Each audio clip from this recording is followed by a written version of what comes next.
What's up sa inyo lahat mga kalapatids? Good morning. Ito magre-refill lang tayo ng ano natin, ang patukaan. So, natutuwa lang ako dahil ano eh, ganda rin pala minsan pag konti lang yung alaga mong kalapati mga kalapatids. Tignan nyo yung ano ko, tignan nyo yung tawag dito, yung patukaan natin.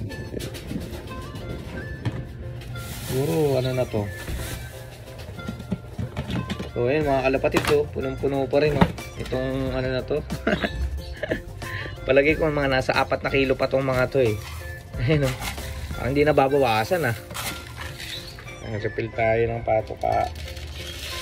Ang tipid pala mga kalapatids kapag ano, konti yung ibon. Dati itong isang puno ko na ganito, mga 1 linggo lang yata. Basta na. Ayun, punong-puno pa. Tagal na nito. Extra pa tayo mani. Naubusan tayo sa ang naubos natin sa flower.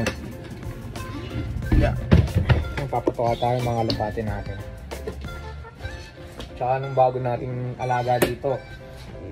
Ayun napakaganda. Si Rama. So mga 1 linggo, 2 linggo lang sa atin yun. Dadalhin natin sa tropang kalapatids natin na si paring Michael Ramos.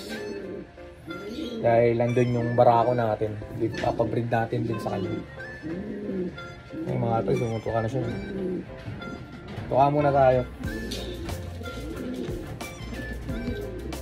Anong oras na ba? Susundo kasi tayo maya maya kay Mikay.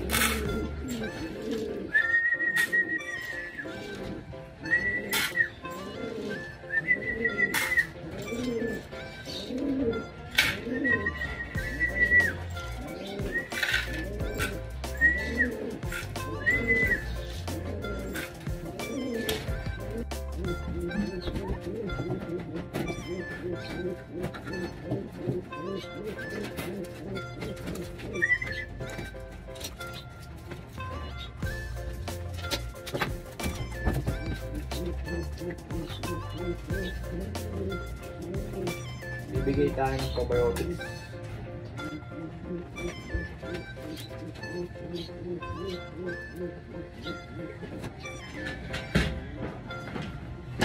Honey. Ubus na. Pero meron tayo dyan bago.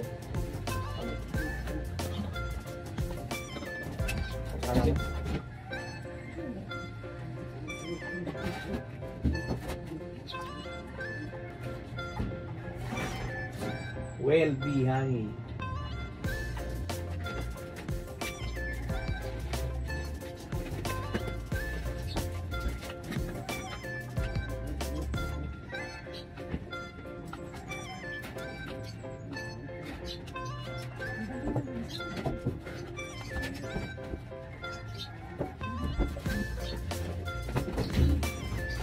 Update pala dito sa mga breeder natin. Meron ng 2 itlog yan. Ayan, 2 itlog na yan. Tsaka to sila. May 2 ng itlog din yan. So ito ang gipa ng itlog. Ito gumaling na. Tuluyan.